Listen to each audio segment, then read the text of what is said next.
Hello, welcome po again sa ating pag-aaral dito sa Book of Ruth. And at this time, nandito na po tayo sa conclusion or ending ng chapter 2 ng Book of Ruth. Ayan, nandito po yung, I think, beginning verse 19, ano po, hanggang sa pagtatapos ng chapter na ito. Again, welcome po.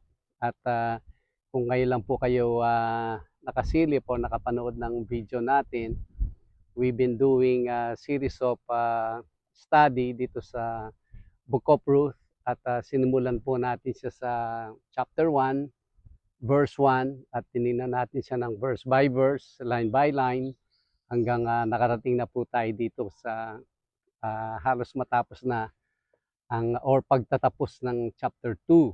Ayan. Kaya kung if you like, you can watch yung other videos natin from the start para makita po ninyo yung progression ng story. Ayan. Again, welcome at si Pastor Ramses Gamboa po ito na dating missionary po dyan sa Pilipinas, kung sa Pilipinas man kayo nanonood. And again, we just wanna let you know na appreciated po ang inyong panonood, pag-share sa inyong mga kakilala, friends, families, or even sa Facebook, sa inyong pong mga wall ay nakikita naming na ipopost ninyo, nare-repost po ninyo ang ating mga video. And salamat po again. Sige po, if you have a Bible, dito sa chapter 2 ng Book of Ruth, beginning verse 19, ano po, sige, tingnan natin siya ng line by line. Ang part na ito ay yung si Ruth ay as yung previous segments natin, at least dalawang segments na nakipamulot po siya sa field ni Boaz at yun na nga, na-meet niya si Boaz at si Boaz ay mga nagbigay ng instructions sa kanyang mga tauhan kung paano ay purposely na si Ruth ay makapumulot ng maraming pulot, maraming grains, barley, ayan. Kaya dito, ang part na ito ay nakauwi na siya, nakabalik na siya kay Naomi at ito yung tagpo na kung saan si Naomi at siya ay mag-uusap. Sige, tingnan po natin ng verse by verse. We don't need to read yung buong segment for the sake of saving time, ano po. At least mababasa naman po natin sila. Ang sabi po sa verse 19, and her mother-in-law said to her, where have you gleaned today? And where did you work? Blessed be the one who took notice of you. So she told her mother-in-law with whom she had worked, and said, this man's name with whom I work today is Boaz. Ayon. So dito na malalaman ni Naomi na si Boaz ang may-ari ng field kung saan nakipamulot si Ruth. Tingnan natin yung sasabihin ngayon ni Naomi, ano po. Then Naomi said to her daughter-in-law, blessed be he of the Lord who has not forsaken his kindness to the living and the dead. And Naomi said to her, this man is a relation of ours, one of our close relatives. Ayun. One of our close relatives, relative siya, at the same time, either first, second cousins, si Boaz. At meron pa po siyang sinabi na, ang sabi po niya dito sa verse 20, na sinabi niya na, blessed be he of the Lord who has not forsaken his kindness to the living and the dead. Meaning, ina-address niya kay Boaz kung kanino nakipamulot si Ruth, hindi po ba? Alright. Pero tingnan po natin yung ano ba yung nakita ni Naomi sa pagdating ni Ruth. Well, unang-una, siya po ay umuwi na may maraming pulot na halos sa 6 na galon na napulot niyang mga palay o yung mga grains. So kitang-kita yung abundance ng dala-dala ni Ruth kung saan siya galing kay Boaz. Kaya immediately, ah, merong pananalitang, galing ka dun sa place na kung saan may favor at ito dala-dala mo yung mga napulot mo, bless nawa ng Panginoon itong taong ito. Not to mention pa yung siya nga ay relative nila at dati na siyang mabait even sa kanilang mga yumaong mga mahal sa buhay. Ang tingnan po natin itong klaseng mga ganitong tagpo, ano po, o encounter. Nung makita ni Naomi kung anong meron si Ruth, ay madali niyang na-bless kung saan galing si Ruth, yung tao o lugar kung saan galing si Ruth. Bawa, yung isang yung isang Pilipinong abroad at nagtrabaho, okay? Pagbabalik po siya, makikita ng kanyang mga, kumbaga, yung kapwa Pilipino o yung kanyang family na kita mo iba na yung kanyang yung physical appearance niya at makita mo may pera siya at kumbaga nag-iba na yung kanyang mga gamit. Parang ma-identify na, maganda yung maganda siguro yung place na kung saan na nagpunta 'tong taong 'to. Let's say galing ka sa abroad, not necessarily USA, may mga Europe gano'n, may mga sa Asia man. So parang when you appear and when they see you, it represents kung saan ka galing, kung ano po yung nangyari dun sa pinanggalingan mo, hindi po ba? So ngayon ang nakakakita sa'yo, mako-connect niya yung something good there kung saan ka galing. Yun, gano'n din po ang nakita ni Naomi kay Ruth. Ano po yung significance nun sa story natin at sa buhay natin? Remember, ito po ay sort of tayo na involved sa harvest field, tayong mga Christians, ay what do people see sa atin? Ano po ba yung do we present ourselves sa kanila na we are always in need, na para bang hindi sapat ang Panginoon na pinagsisilbihan natin? So when they see us, do we present ourselves as people who are in need? Ano po? Kasi if we are people who are in need, parang may mahinang klase yata itong backer nitong taong ito, kung sino man yung kanyang pinagsisilbihan o kung sino man yung kanyang Diyos. Parang not enough. Kita mo naman, tingnan mo yung appearance niya, gano'n. Tingnan mo naman yung kanyang whatever he has, parang hindi enough.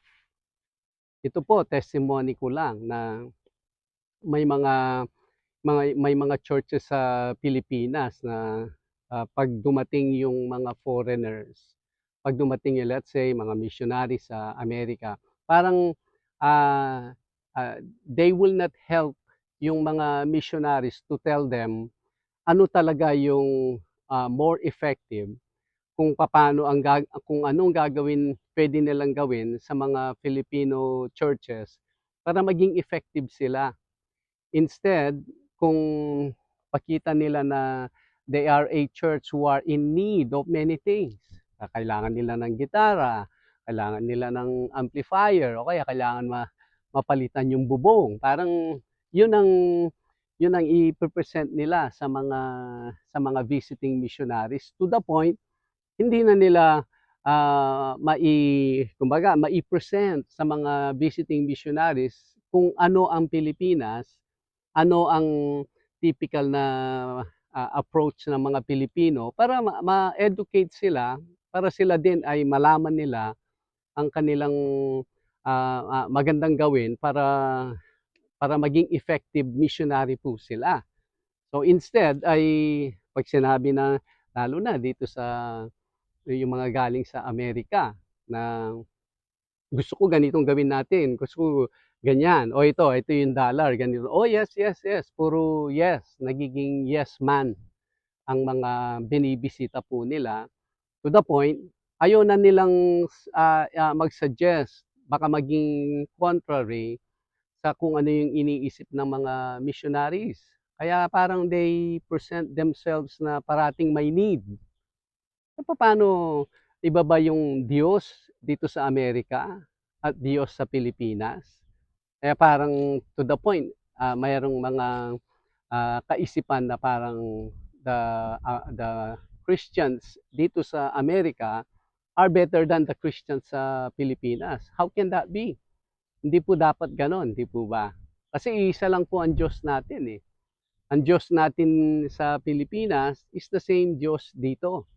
Kaya when you see your fellow servants, kumpleto po 'yan, wala pong pagkukulang ang ang provision ng Panginoon sa taong nagwo-work, nagse-serve sa Panginoon, whether nasa Pilipinas ka o whether nasa Taiwan ka o nasa Amerika ka, it's just the same.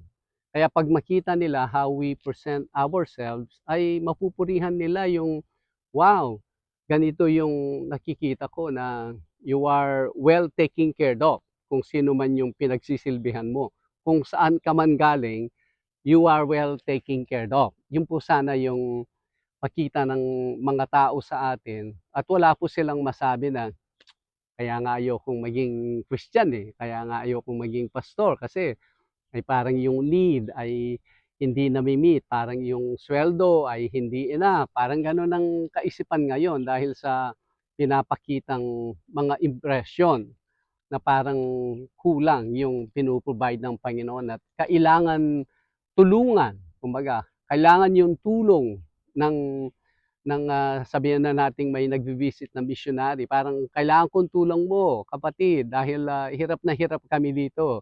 Kasi yung para mo na ring sinabing kasi ang Diyos ninyo sa Amerika is more, kumbaga, more, mapagbigay more than sa amin dito sa Pilipinas. Ang ang totoo po nun ay or ang katotohanan po ay iisa lang po ang Diyos natin. Kung papaano ang Panginoon nagpo-provide sa mga lingkod niya sa Amerika is the same God who provides sa kanyang mga lingkod diyan sa Pilipinas o kung saan naman sulok ng mundo. Hindi po ba?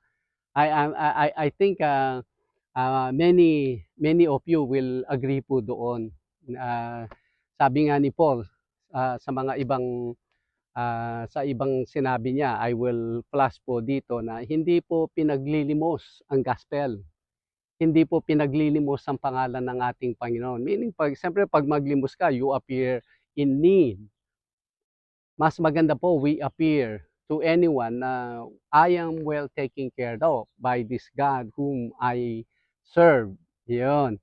Eh dito ang sabi ni Naomi nung makita niya yung kanyang daughter-in-law, hindi lang yung marami siyang na marami siyang na-gather at inuwi, meron pa siyang inabot sa kanya yung leftover nga dun sa after niyang kumain at ma-satisfy sa verse 14.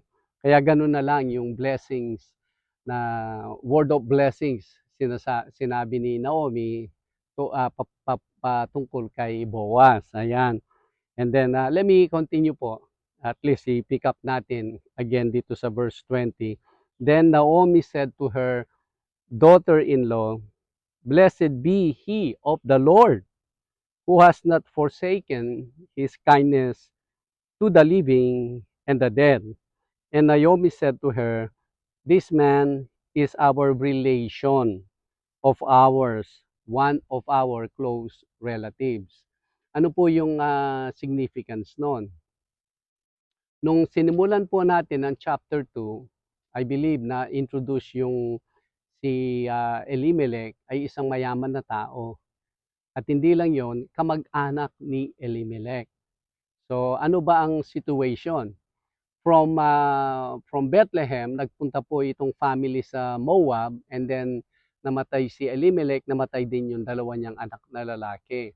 So ngayon they are in a desperate position. Parang kung wala pong magre-rescue sa dalawang babae na ito, magiging yan, tagapulot, begaban in short. Talagang magiging mahirap po yung buhay nila.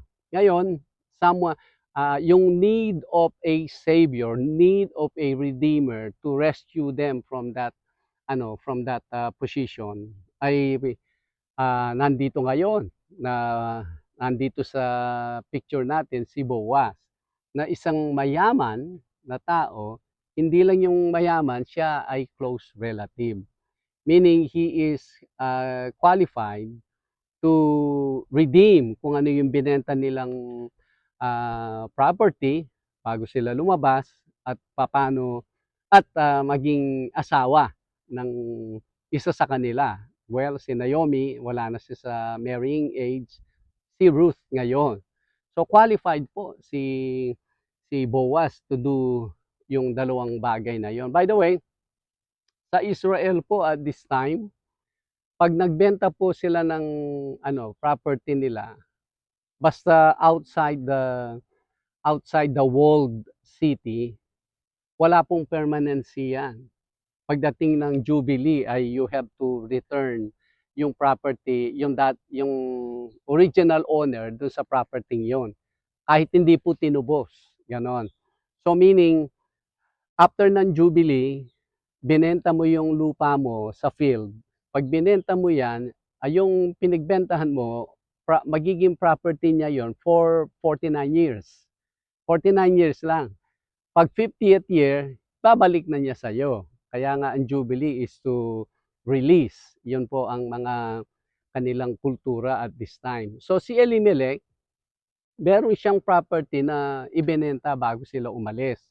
Pero ang pwedeng tumubos lang dyan, before the Jubilee, wala pa yung Jubilee dito, kung gusto nilang i-buyback, kailangan relative siya. So, sinong relative? Mauna dun sa kapatid. Kung may kapatid si Elimelech, siya ang unang qualified. Siya yung may right na tumubos or to buy it back. Kung wala siyang kapatid, yung first cousin. Ayan. Kung kung kung, kung walang first cousin, yung second cousin, yung third cousins, yung mga ganon. Ganon po yung kanilang kumbaga kalakaran noon. That's the way they do things noon. Hindi po yung tulad ngayon, pag nagbenta ka ng property, it is already sa other person for forever na yon, for life na yon. Kaya yun po, kumbaga, inu-introduce ng author, binibigyan niya itong mga detalye na eventually, itong Boaz na ito, or si Boaz, will attempt to redeem yung property and to marry si Ruth. Ayan, sinabi ko na yung ahead ng story. Anyways, mababasa naman ninyo, ano po. Kung if you will, basahin po ninyo yung chapter 3, chapter 4, para at least ahead na kayo, nakikita na ninyo yung takbo ng story. Pero ito pong ginagawa nating pag-aaral, ito po ay tinitingnan natin yung correlation sa buhay natin. Pero at least familiar na kayo dito sa story mismo. Ayun. Sige, tingnan po natin yung mga other verses. And then, ang sabi niya sa 21, Ruth, the Moabitess, said, "He also said to me, you shall stay close by my young men until they have finished all my harvest. So hanggang may harvest, you are welcome to stay and working here." Siyempre, pag ikaw ay nagwo-work doon, assured yung iyong provision. Assured yung iyong favor dahil ang may-ari ng field, siya mismo ang nagbibigay ng instruction sa mga workers for your welfare, for your benefit na namumulot. And yun na nga si Ruth, ano po. Ang ganda. Dahil ito, ang correlation po nito ay dito sa mundong ito, tayo po na na-involve sa gawain. And as we do yung kalooban ng Panginoon, as we obey yung kanyang mga instructions, guaranteed po yung ating mga provision. Yung tayo makakaraos. Tayo ay kakain, tayo ay may maisusuot as we involve ourselves sa kanyang gawain. Kailan naman matatapos ang harvest na ito, itong gawain na ito? Alam po natin ito matatapos lang, it's either pag end na ng Great Tribulation or tayo ay ma-rapture. Ano po? O kaya kung tayo ay kukunin ng Panginoon before rapture or before the tribulation. So yun po. Meaning hanggang buhay po tayo, merong harvest field. Bakit? Ano po yung harvest field sa correlation na ito? Today is a day that a soul can be saved. So that means hanggang imbitado ang human race na sila ay makakilala sa Panginoong Jesus, even Yeshua, at sila magkaroon ng panibagong ugnayan sa Kanya, mag-start ng panibagong ma-refresh sila, hindi po yan matatapos hanggang sa katapusan ng mundo. That means, pag na-involve ka sa harvest ng Panginoon, guaranteed invited ka. Keep on working in my field. At in my field, you have my favors. Yun naman, kumbaga si boss, kay Ruth, sa Panginoon, sa atin. Hanggang involved po tayo sa kanyang gawain, assured po tayo sa favor ng Panginoon. We have the protection, and we have the provision, and we have all kinds of, kumbaga yung habilin niya na make sure ang ating dinadaanan na path will be all favorable po sa atin. Ganun po ang ating Panginoong Diyos. Now, ang sabi dito sa 22, and Naomi said to Ruth, her daughter-in-law, it is good, sabi niya, my daughter, that you go out with his young women, and that people do not meet you in any other field. Ito pong sinasabi ni Naomi. Una, sabi niya, "Oh, it is good, my daughter. Stay with his young women.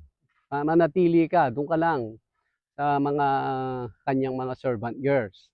Now, meron pa siya sinabi. Sabi niya, "And that people do not meet you in any other field." I-plus ko po kung ano yan sa other translation.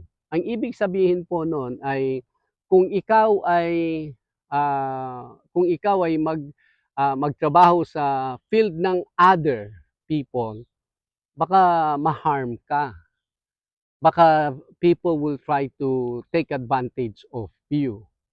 Kasi itong field ni Boaz, under control niya yung mga tao.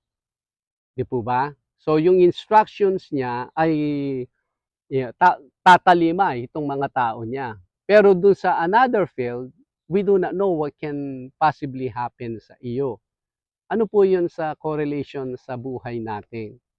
Well, kung tayo'y nabubuhay sa kalooban ng Panginoon, nandito tayo nagsuserve, kayo rin, in kasi iba ba yung kilos at involvement po natin sa gawain eh. Merong nandiyan lang nandiyan lang sa bahay pero praying, talagang prayer warrior na pinagpe-pray ang lahat ng mga lingkod ng Panginoon.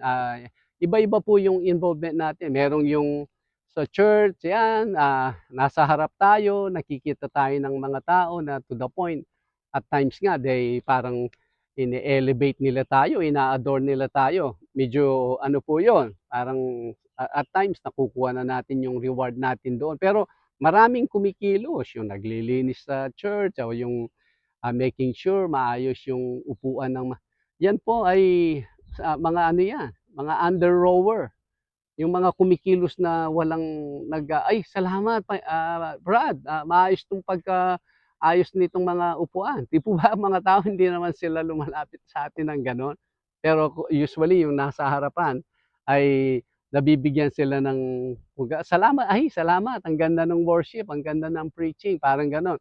At times kung hindi natin alam i-handle 'yan, parang nawawala rin nakukuhanan po tayo ng reward dahil lang more important yung lahat ng kilos natin ay ang Panginoon ang magre-reward sa atin, hindi ang tao. Ayan. So ano man po yung ginagawa natin, meron po tayong assured na favor sa ating Panginoong Diyos. Ganun din po ang invitation. Now, kung tayo ay lalabas, try natin kung if you will live a life other than what you're doing now. Ito ngayon ang warning ni Naomi. Baka sa other field, you will be harmed, sabi niya kay Ruth. Kaya manatili ka na lang sa field ni Boaz. Hindi po ba? Ewan ko po kung kayo ay nakaranas na ng buhay na napariwara tayo at tayo ay namuhay na outside sa kalooban ng Panginoon. Di po ba? So, naging para tayo nagkaroon ng AIDS, yung immune system natin destroyed at inopen natin ang ating mga sarili na all kinds of possible attack para tayo ay masaktan or to the point na ma-discourage, ma-depress or yung kung ano man yun, we can possibly be harmed kung tayo ay hindi manatili sa ating following the Lord, obeying ang kanyang mga instructions and living according sa kanyang kalooban. We are susceptible to be harmed. Ayon. At dito po parang kung si Ruth ay tayo, si Boaz ay ang Panginoon na may-ari sa mundong ito sa ginagalawan natin. Si Naomi naman, dahil familiar siya kung sino si Boaz, she can play as the Holy Spirit sa atin. Parang siya yung familiar kay Boaz, ang Holy Spirit is ministering to us to continue to reveal kung sino ang ating Panginoon. Will lead us sa ating Panginoon. Ika nga ng sinabi niya sa Book of John. Kaya ganun, yung partnership ano po. Because right now, every Christian, meron po silang banal na espiritu even inside. Kaya ang banal na espiritu, siya rin yung nagbibigay ng siya pong nagbibigay ng guidance sa atin. Siya po yung nagbibigay sa atin ng mga pananalita na you can trust this person. You can trust Yahweh because He is capable na to take care of you. Yan ang sinasabi ng Panginoong Banal na Espiritu sa atin. Now, He also warns us na kung tayo ay all of a sudden i-entertain natin yung wag muna natin gawin ito at let's do something else muna na outside sa kalooban ng Panginoon, pwede po tayong ma-harm. Yun ang pangungusap ng banal na Espiritu. Sabi niya nga, do not quench the Holy Spirit. Kumbaga, kung saan tayo ginaguide at tapos binaliwala mo siya at ikaw ay namuhay sa another thing, possible po yung ma-harm tayo. And then lastly, ang sabi niya sa 23, so she stayed close by young women of Boaz. Tumalima siya. Siya po ay sumunod according sa instruction ni Naomi. Nag-stay lang siya doon. Hindi na siya nag-entertain na, subukan ko nga dito sa field na ito. Parang may kantahan dito, mas masaya dito. Kaya subukan ko nga itong field na ito. Parang mas easy itong ginagawa nila. Hindi na siya sumubok pa sa iba dahil nakita niya, na-experience niya yung favor ni Boaz at napakinggan niya si Naomi at sinunod niya yon. Kaya nagstay na lang siya doon. And then sabi niya, so she stayed close by the young women of Boaz to glean until the end of barley harvest and wheat harvest, and she dwelt with her mother-in-law. Wow, parang smooth, parang ginawa ni Ruth exactly what she's supposed to be doing. The right things ang ginawa ni Ruth. Tingnan po natin ngayon sa pagdating sa chapter 3. Tingnan natin yung mga obedience na yan ay magbubunga po siya na napakagandang bagay sa buhay ni Ruth at i-correlate natin sa buhay nating mga Kristiyano. Ayun. Alright, hanggang dito lang po tayo. Next time, magsisimula po tayo sa chapter 3 ng kwentong ito ng Book of Ruth. Nawa ay meron po tayong natutunan at hanggang sa susunod, si Pastor Ramses Gamboa po ito. God bless you and Shalom.